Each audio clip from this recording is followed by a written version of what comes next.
은퇴를 앞두고 누구나 한 번쯤 꿈꿉니다. 더 이상 출근하지 않아도 되는 삶, 매일 아침 커피 향으로 하루를 여는 여유, 그리고 그동안 고생한 자신에게 주어지는 늦은 보상 같은 시간 말이죠. 하지만 이 이야기는 그 꿈이 얼마나 쉽게 깨질 수 있는지를 보여주는 한 남자의 이야기로 시작합니다. 서울에서 30년을 근무한 62세의 김모 씨는 퇴직금 2억 4천만 원을 받았습니다. 국민연금과 퇴직연금 합쳐 매달 약 180만 원의 연금이 들어올 예정이었죠. 그는 이렇게 말했습니다. 이 정도면 괜찮겠다 싶었어요. 월세 걱정 없고 연금도 나오니까요. 김 씨는 오래된 아파트를 팔고 외곽의 신축 아파트로 이사했습니다. 노후엔 쾌적하게 살아야지 하는 마음이었죠. 남는 돈으로는 소규모 음식점을 차렸습니다. 오랜 직장 생활 동안 쌓인 인간관계로 단골은 쉽게 모을 수 있을 거라 생각했습니다. 그러나 첫 번째 계산부터 꼬이기 시작했습니다. 임대료, 인건비, 원자재 값이 급등하면서 매달 손실이 났습니다. 처음엔 조금만 버티면 괜찮아질 거야 라며 통장에서 돈을 꺼냈지만 예상보다 손님이 늘지 않았습니다.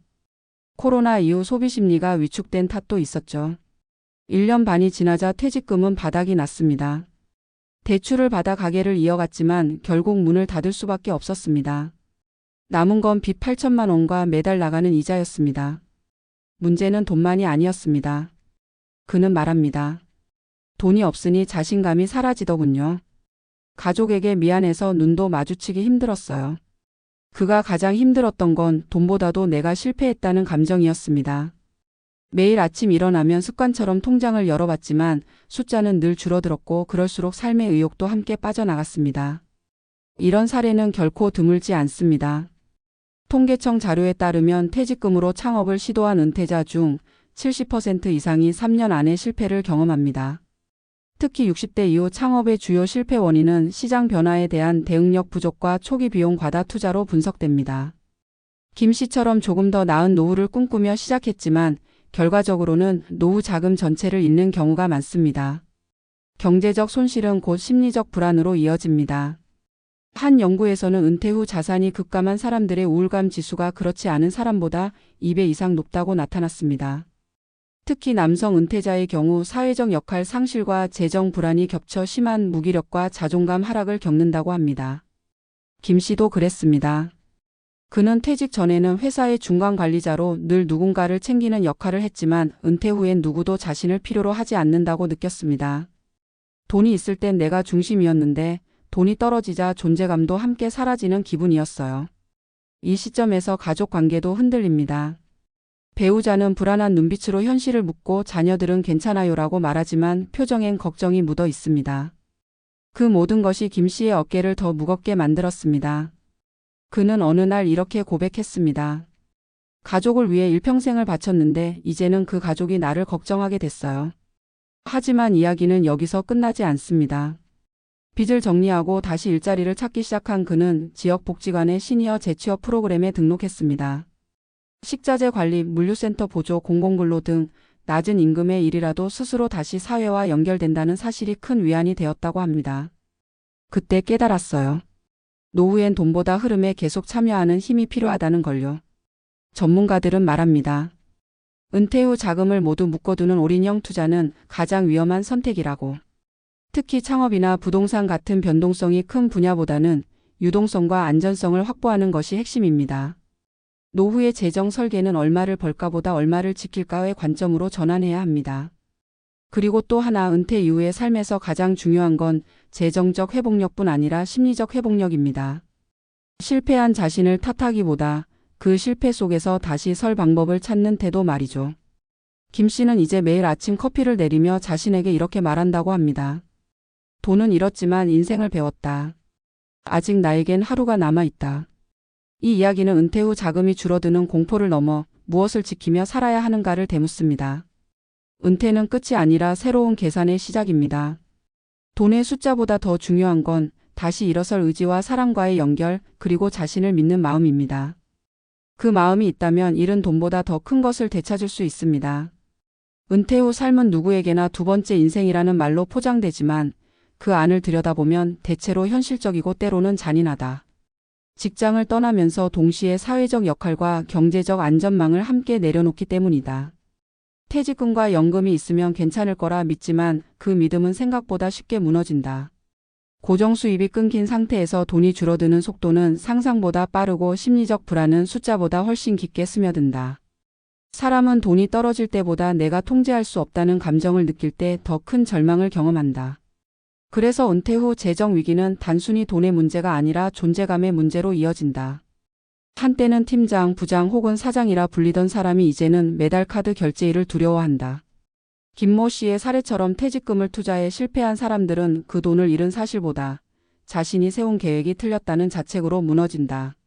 젊을 땐 한 번 실패해도 다시 시작하면 된다고 스스로를 위로했지만 은퇴 후의 실패는 다시 일어서기 어려운 나이에서 벌어지기 때문에 훨씬 무겁게 다가온다.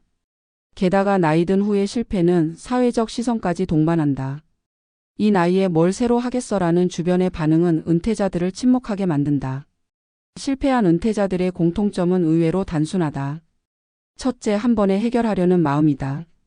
평생을 일하며 모은 돈을 한 번의 투자로 불안한 노후를 덜어보려는 심리가 강하다. 하지만 시장은 그런 사람들의 심리를 정확히 알고 있다. 확실한 수익을 약속하는 제안일수록 함정일 가능성이 높고 지금 아니면 늦는다는 말은 언제나 위험의 신호다. 둘째, 고정비를 과소평가하는 습관이다. 퇴직 후엔 지출이 줄 거라 생각하지만 실제로는 오히려 늘어난다. 집에 머무는 시간이 길어지면서 식비, 공과금, 병원비, 경조사비가 늘어나고 은근히 취미생활이나 자녀 지원비가 따라붙는다. 셋째, 심리적 회피다. 돈이 줄어드는 현실을 마주하지 않으려 통장을 안 보거나 숫자를 외면하는 시기가 온다. 그러나 그 시기가 길어질수록 재정은 더 나빠진다. 전문가들은 말한다. 은퇴 후 재정 관리의 핵심은 벌기가 아니라 지키기라고. 그 중에서도 가장 먼저 해야 할 일은 고정비 구조를 줄이는 것이다. 퇴직 직후에는 아직 소비 습관이 직장인 시절에 머물러 있다. 점심에 외식하고 주말에 나들이 가던 습관이 그대로 이어지면 금세 생활비는 예상보다 2배 이상 늘어난다. 따라서 첫 6개월은 소비 습관을 점검하는 기간으로 삼는 게 좋다. 통장 내역을 손으로 직접 적어보면 어디서 새고 있는지 보인다. 심리적으로도 내가 통제하고 있다는 감각이 돌아온다. 둘째는 안정형 자산 구조다.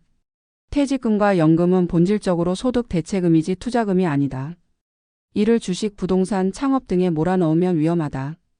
생계비의 3년치 정도는 현금성 자산으로 두고 나머지는 안정형 상품이나 분산 투자를 고려해야 한다. 무엇보다 수익률보다 지속성을 중심으로 재정을 설계해야 한다. 예를 들어 월세 수익이 일정한 소형 부동산이나 배당이 꾸준한 우량주 혹은 연금형 보험 등은 단기적인 이익은 적지만 심리적 안정감을 준다. 셋째는 심리적 안전망이다. 돈보다 더 큰 문제는 마음의 무너짐이다. 일을 그만둔 순간 나는 더 이상 사회에 필요 없는 사람인가라는 생각이 들어온다. 실제로 많은 은퇴자가 이런 감정을 겪는다. 김 씨 역시 퇴직 후 처음으로 아무도 나를 찾지 않는 하루를 견디기 힘들었다고 했다. 이런 심리적 공허감을 채우는 가장 좋은 방법은 관계 유지와 작은 일의 지속성이다. 지역복지관, 평생교육원, 봉사단체, 동호회 등은 단순한 취미 이상의 의미를 가진다. 그곳에서의 만남은 다시 쓰임받는 느낌을 준다. 인간은 결국 관계 속에서 살아가야 안정감을 얻는다. 은퇴 후 빚을 진 사람들의 또 다른 공통점은 혼자 감당하려 했다는 것이다. 가족에게 알리지 않고 체면 때문에 숨기다 결국 더 큰 부채로 이어지는 경우가 많다. 재정이 어려워질수록 가족과의 대화가 줄어드는 이유도 여기에 있다. 하지만 아이러니하게도 이런 상황에서 가장 먼저 회복의 발판이 되어주는 건 가족이다. 김 씨의 아내는 남편에게 이렇게 말했다고 한다. 당신이 실패했다고 생각하지 말아요. 이제부터는 우리 둘이 같이 벌고 같이 줄이면 돼요. 그 말 한마디가 그를 다시 일으켜 세웠다. 노후의 성공은 혼자 버티는 힘보다 함께 견디는 관계에서 나온다. 재정 전문가들은 또한 은퇴자의 심리적 투자 기준을 주목한다. 젊을 때는 수익률이 우선이지만 노년의 투자는 마음의 평화를 중심으로 해야 한다고 말한다. 이익보다 안정, 속도보다 지속이 중요한 이유다. 매달 일정한 수입이 있다는 확신이 주는 안도감은 돈의 절대액보다 훨씬 큰 가치를 갖는다. 실제로 연금 수령자 중 매달 200만 원을 받는 사람의 행복지수가 1억 원을 예금해둔 사람보다 높다는 조사도 있다. 인간은 불안정한 부보다 예측 가능한 적정함에 더 큰 만족을 느낀다. 결국 은퇴 후 재정의 본질은 심리적 속도 조절이다. 빠르게 잃지 않고 서두르지 않고 불안에 쫓기지 않는 마음이 가장 중요하다.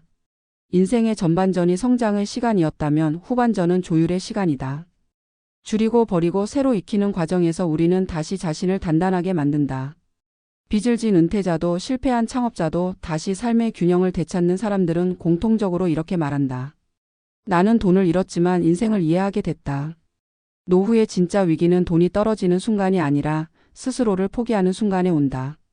통장 잔고는 줄어도 나의 시간과 경험은 여전히 남아있다. 그 시간은 다시 일어설 자산이 되고 경험은 새로운 길을 비춰주는 등불이 된다. 은퇴 후 삶은 완벽한 계획으로 살아내는 것이 아니라 불완전한 현실 속에서도 다시 시도하는 용기로 완성된다. 마지막으로 김 씨의 말로 이 칼럼을 마치고 싶다. 퇴직금도 날리고 빚만 남았을 땐 세상이 끝난 줄 알았습니다.